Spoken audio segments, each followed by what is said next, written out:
இப்போ ரொம்ப சிம்பிளா 1 pot வத்த குழம்பு சாதம் ரெசிபி எப்படி செய்யறது பார்க்கலாம். குழம்பு தனியா சாதம் தனியா செய்யாம 1 potலயே சிம்பிளா செஞ்சிட முடியும். இதுக்கு தேவையான இன்கிரீடியன்ஸ் எல்லாத்தையும் நான் ஆல்ரெடி ரெடி பண்ணி வச்சிருக்கேன். புளித்தண்ணி, சின்ன வெங்காயம், பூண்டு, தக்காளி எல்லாம் கட் பண்ணி வச்சாச்சு. இப்போ ஸ்டவ் ஆன் பண்ணிட்டு ஒரு குக்கர் வச்சுக்கோங்க. 2 டேபிள் ஸ்பூன் நல்லெண்ணெய் சேர்த்துட்டு 1 டீஸ்பூன் கடுகு, 1 டீஸ்பூன் வெந்தயம் சேர்த்துட்டு ஒரு 100 கிராம் அளவுக்கு சின்ன வெங்காயத்தை நல்லா க்ளீன் பண்ணிட்டு இந்த மாதிரி சின்ன சின்னதாக கட் பண்ணி நம்ம ஆயிலில் சேர்த்துக்கலாம். சேர்த்துட்டு இது எல்லாத்தையும் நல்லா வதக்கி விட்டுடலாம். வெங்காயம் நல்லா டிரான்ஸ்பரண்டாக குக் ஆனதுக்கு அப்புறமா ஒரு 15 பல் அளவுக்கு பூண்டு உரிச்சு வச்சிருக்கேன். நல்ல பெரிய பூண்டாக இருந்தால் டேஸ்ட் ரொம்ப நல்லா இருக்கும். ஸோ இப்போ அதை இதில் சேர்த்து நல்லா வதக்கிக்கலாம். இப்போ பூண்டு ஓரளவுக்கு வதங்கினதுக்கு அப்புறமா ஒரு கைப்பிடி அளவுக்கு சுண்டைக்காய் வத்தல் இதில் சேர்த்துக்கலாம். இந்த வத்தல் தான் இந்த சாதத்துக்கு ரொம்பவே நல்ல டேஸ்ட் கொடுக்க போகுது. ஸோ இந்த வத்தல் சேர்த்துட்டு இதெல்லாத்தையும் நல்லா ஒரு வாட்டி வதக்கி விட்டுருங்க. இப்போ இதில் ஒரு 2 தக்காளியை சின்ன சின்னதாக கட் பண்ணி வச்சுருக்கேன். அதை இது உள்ள சேர்த்துக்கலாம். சேர்த்துட்டு இது எல்லாத்தையும் நல்லா வதக்கி விட்டுடலாம். தக்காளி நல்லா வதங்கினதுக்கு அப்புறமா இதுக்கு தேவையான மசாலா சேர்த்துக்கலாம்.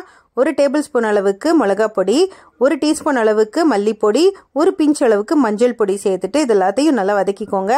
பச்சை வாசனை போகிற அளவுக்கு நல்லா வதக்குனதுக்கு அப்புறமா இதில் ஒரு 2 கப் அளவுக்கு தண்ணியில் ஒரு பெரிய நெல்லிக்காய் சைஸ் புளியை நல்லா கரைச்சி வச்சுருக்கேன். அதை சேர்த்துக்கலாம். கூடவே எக்ஸ்ட்ரா 1 கப் தண்ணி சேர்க்குறேன். இதோட ப்ரப்போர்ஷன் பார்த்தீங்க அப்படின்னா 3 கப் தண்ணி 1 கப் பச்சரிசி. இதுக்கு நான் பச்சரிசி தான் யூஸ் பண்ணியிருக்கேன். ஸோ 3 கப் தண்ணி 1 கப்பு பச்சரிசி சேர்த்துக்கலாம். நல்லா தண்ணி கொதிச்சதுக்கு அப்புறமா வாஷ் பண்ணி வச்சிருக்கிற பச்சரிசியை சேர்த்துக்கோங்க. கூடவே இதில் உப்பு, அப்புறம் நல்ல ஃப்ரெஷ் கருவேப்பிலை உருவி சேர்த்துக்கோங்க. கருவேப்பிலை ரொம்ப நல்ல ஃப்ளேவர் கொடுக்கும். இப்போ இதெல்லாம் நல்லா கொதிச்சதுக்கு அப்புறமா குக்கரில் மூடி போட்டு கவர் பண்ணிட்டு விசில் போட்டு கரெக்டாக ஒரு 4 விசில் விட்டு எடுத்துக்கோங்க. நல்லா ஆறுனதுக்கு அப்புறமா குக்கரை ஸ்லோவாக ஓப்பன் பண்ணுங்க. நல்ல ஃபென்டாஸ்டிக்கான டேஸ்டியான வத்த குழம்பு சாதம் ரொம்ப சிம்பிளாக ரெடி ஆயிருச்சு. இப்போ இதில் 1 டேபிள் ஸ்பூன் அளவுக்கு நல்லெண்ணெய் சேர்த்துக்கலாம். நல்லெண்ணெய் சேர்த்துட்டு இது எல்லாத்தையும் நல்லா மிக்ஸ் பண்ணிடுங்க. நல்லெண்ணெய் சேர்க்கறதுனால இதோடைய ஃப்ளேவர் ரொம்ப நல்லா இருக்கும், டேஸ்ட் ரொம்ப நல்லா இருக்கும்.